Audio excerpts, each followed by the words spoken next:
ایران کے اندر بھی human rights violation کو دیکھتے ہوئے ایران کو کسی میجر پاور کی ضرورت تھی جو کہ گلوبل فرنٹ پہ اس کو سپورٹ کرے۔ چین اور رشیا جیسے ممالک ایران کو گلوبل فورمز لائک UN میں سپورٹ کر سکتے ہیں۔ تو ان ساری چیزوں کو دیکھتے ہوئے ان ساری اسٹیٹس کا ایک دوسرے کے قریب آنا ان کے کامن انٹرسٹ میں تھا۔ اب سوال یہ کھڑا ہوتا ہے کہ امریکہ یا پھر ویسٹ اس ڈیل سے پریشان کیوں ہے؟ نمبر 1 فیکٹر جو کہ ہم نے آلریڈی ڈسکس کیا کہ اس ڈیل کے بعد امریکہ کا انفلوئنس دنیا کے اندر کم ہوتا نظر آ رہا ہے۔ تو پہلے تو امریکہ اپنے پاور کو مینٹین کرنے کے لیے پریشان ہے، اور نمبر 2 فیکٹر ہے عرب اسرائیل ریپروچمنٹ۔ جیسے کہ ہم نے بات کی کہ ابراہم اکارڈ سائن کیے گئے تھے بٹوین UAE اینڈ اسرائیل، جس کو کافی مسلمان ممالک نے کرٹیسائز بھی کیا تھا۔ اس کیس میں امریکہ اس بات سے بھی خوف زدہ ہے کہ اگر یہ مسلمان ممالک ایک دوسرے کے ساتھ پیس ڈیلز سائن کرتے رہے اور ان کے ریلیشن نارملائز ہو گئے تو شاید اسرائیل کے ساتھ ان کی ریپروچمنٹ نہ ہو سکے۔ یعنی کہ امریکہ 1 by 1 ساری اسٹیٹ سے اسرائیل کو ریکگنائز کرانا چاہتا تھا، لیکن اگر یہ مسلمان ممالک متحد ہو گئے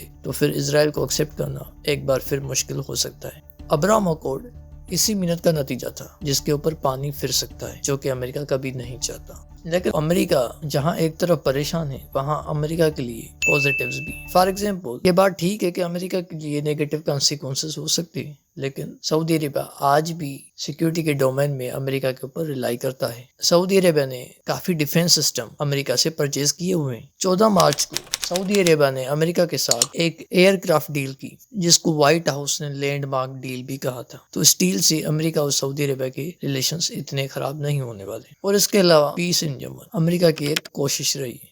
اس سے امریکہ یہ پورٹری کرنا چاہتا تھا کہ امریکہ پیس پروموٹر ہے۔ تو اگر ہم اس ڈیل کو دیکھیں تو one of the positive consequences of this deal might be establishment of peace in Yemen۔ اب یہ وقت بتائے گا کہ یمن کے اندر سول وار ختم ہوتی ہے یا نہیں، لیکن فی الحال امریکہ کے لیے اس کوشش میں ایک پازیٹیو ٹرن آ سکتا ہے، کیونکہ سعودی عربیہ اور ایران کے بیچ ڈیل یمن کے اندر ٹروس قائم کر سکتی ہے۔ And that is also one of the positives of this deal، کیونکہ یمن میں کافی عرصے سے ایک سول وار چل رہی ہے۔ وہاں پر ایک پروکسی وار ہے جس میں سعودی عربیہ اور ایران انوالو ہیں، اور یہ وار 2014 میں شروع ہوئی تھی جب حوثی ریبیلز نے، جن کو ایران کی سپورٹ حاصل دی، انہوں نے یمن کا کنٹرول لے لیا تھا، اور سعودی عربیہ نے انٹرونشن کر کے گورنمنٹ کو ریسٹور کرانا چاہا۔ اسی ٹائم سے یہ دونوں ممالک وہاں کی سول وار میں انوالو رہے۔ اگر یہ ڈیل ان کے بیچ ہو جاتی ہے اور ان کے ریلیشن نارملائز ہو جاتے ہیں تو یمن کے اندر ایک ٹروس دیکھا جا سکتا ہے، لیکن پھر بات یہاں سے گھوم پھر کے آتی ہے کہ کیا یہ ڈیل سسٹینیبل رہے گی یا نہیں۔ سعودی عربیہ اور ایران کے بیچ خراب تعلقات کو کافی سال بیت چکے ہیں، اور اس ایک ڈیل کے اوپر یہ کہہ دینا کہ اب وہاں پر کمپلیٹلی پیس ہو جائے گا، یہ ٹو ارلی ٹو سے ہوگا، کیونکہ ایسے ڈپلومیٹک ریلیشن تو رشیا اور یوکرین کے بیچ بھی دیکھے گئے، لیکن کیا وہ ڈیل یوکرین کی انٹرونشن کو روک سکی؟ And the answer is no. یہ ایکسیپٹیبل ہے کہ peace deal is a positive step, لیکن اس کو ایزلی وائولیٹ کیا جا سکتا ہے، اور اگر ہم سعودی اور ایران کی بات کریں تو چانسز بہت زیادہ ہیں جس کے بنا پر یہ ڈیل ختم ہو سکتی ہے۔ پہلی بات ہے کہ ایبسنس آف کرائسس مینجمنٹ، یعنی کہ اگر ان دونوں ممالک کے بیچ کرائسس ہو گئے تو اس کے پروویژنس کیا ہیں، یہ نہیں بتایا گیا۔ اس ڈیل کے اندر یہ کلیریفائی نہیں کر دیا گیا کہ اگر کوئی ایک اسٹیٹ وائلیشن کرتی ہے تو دوسری کیسے ریسپونڈ کرے گی، یا پھر ان دونوں اسٹیٹس کے بیچ اگر ملٹری انگیجمنٹ ہوتی ہے تو اس کے نتیجے میں کیا ہوگا، یا پھر ان دونوں ممالک کے اندر کسی ایک میں ٹیررسٹ اٹیک ہوتا ہے تو اس کے نتیجتاً کیا میشرز لیے جائیں گے۔ تو ایسے سارے کیسز جہاں سے ان دونوں ممالک کے ریلیشن خراب ہو سکتے ہیں، ان کو مینیج کرنے کے لیے پروویژنس نہیں دیے گئے۔ تو اس کیس میں یہ پاسبلٹی ہے کہ کوئی بھی ایسا انسیڈنٹ اس ڈیل کو فیل کرا سکتا ہے۔ نمبر 2 ہے ایران نیوکلیر فیکٹر۔ سعودی عربیہ جو کہ آلریڈی ایران کے نیوکلیر فیکٹر سے پریشان ہے، اس ڈیل کے بعد کوئی گارنٹی نہیں ہے کہ ایران اپنی نیوکلیر انریچمنٹ کو چھوڑ دے گا، اور سعودی عربیہ ابھی بھی ایران کو ٹرسٹ نہیں کرتا۔ اگر ایران اپنے نیوکلیر انریچمنٹ کو نہیں چھوڑتا تو سعودی عربیہ کے لیے سیکیورٹی تھریٹ بنا رہے گا، اور ہو سکتا ہے کہ اس کیس میں ایران کو چین سے سپورٹ ملنا بھی بند ہو جائے۔ ایران نیوکلیر فیکٹر، جس کے نتیجے میں یہ ڈیل فیل ہو سکتی ہے۔ ان ساری چیزوں کو دیکھتے ہوئے امریکہ، چین اور سارے پاورز کو ایک دوسرے سے لڑنے کی بجائے دنیا کے اندر کامن پرابلمز کے اوپر غور کرنا چاہیے۔ For example climate change is one of the most serious threats to the stability and security of the entire world.